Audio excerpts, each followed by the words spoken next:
आदिपुरुष के विवादास्पद मुद्दे पर इलाहाबाद हाईकोर्ट ने आक्रामक रुख अपनाते हुए फिल्म के रचनाकारों की जमकर क्लास लगाई।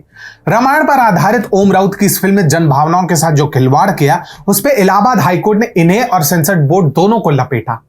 नमस्कार, ये TFI और मैं निमेश पांडे इस बात पर प्रकाश डालूंगा कि कैसे माननीय इलाहाबाद उच्च न्यायालय ने आदिपुरुष के निर्माताओं को आईना दिखाया और ओम राउत और मनोज मुंतशिर के लिए मुसीबतें अब क्यों केवल बढ़ेंगी, घटेंगी नहीं। आदिपुरुष के कारण आहत हुई धार्मिक भावनाओं को लेकर मामला इलाहाबाद हाईकोर्ट तक पहुंच गया।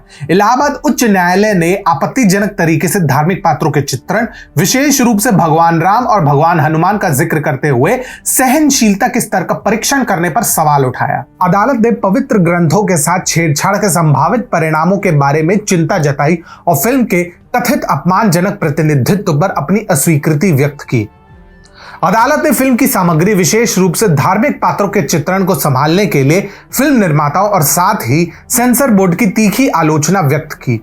उनके अवलोकन के अनुसार यह अच्छा है कि एक ऐसे धर्म के बारे में है जिसके मानने वालों ने कोई सार्वजनिक व्यवस्था की समस्या पैदा नहीं की। हमें इनका आभारी होना चाहिए।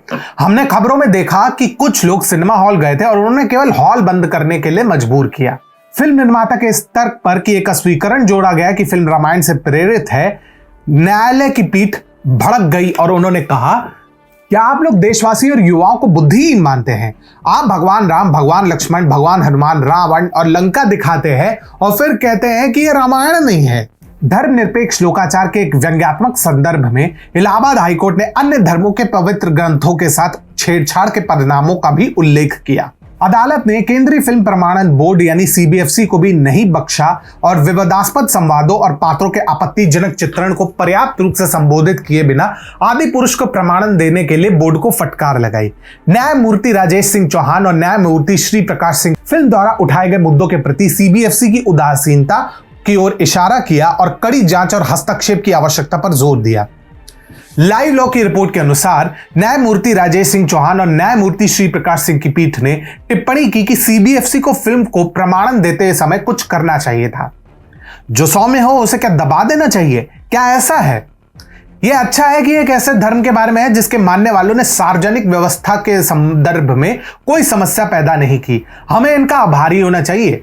हमने खबरों में देखा कि कुछ लोग कुछ सिनेमा घरों में गए थे और उन्होंने केवल स्क्रीनिंग बंद करने के लिए विवश किया, अन्यथा वे वहां कुछ भी कर सकते थे।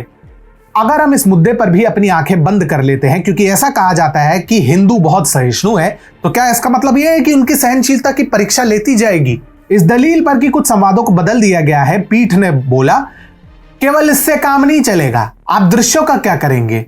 निर्देश ले, फिर हमें जो करना है वो जरूर करेंगे। अगर फिल्म का प्रदर्शन रुकता है तो जिन लोगों की धार्मिक भावनाएं आहत हुई है उन्हें भी कुछ राहत मिलेगी। अदालत ने संवाद लेखक मनोज मुंतशिर को मामले में प्रतिवादी पक्ष बनाने के याचिकाकर्ताओं के आवेदन को भी स्वीकार कर लिया और उन्हें नोटिस भेजने का आदेश दिया। ऐसा लग रहा है कि ओम राउत और मनोज मुंतशिर की मुश्किलें अब जल्दी खत्म नहीं होने वाली। इलाहाबाद उच्च न्यायालय की आदिपुरुष और सेंसर बोर्ड की तीखी आलोचना कलात्मक स्वतंत्रता और धार्मिक संवेदनशीलता पर विचार करने की फिल्म निर्माताओं की जिम्मेदारी के बीच चल रहे संघर्ष को दर्शाती है। अदालत की टिप्पणियों ने धार्मिक पात्रों के संतुलित चित्रण की आवश्यकता और पवित्र ग्रंथों के सम्मान के महत्व में चर्चा पुनः आरंभ की है।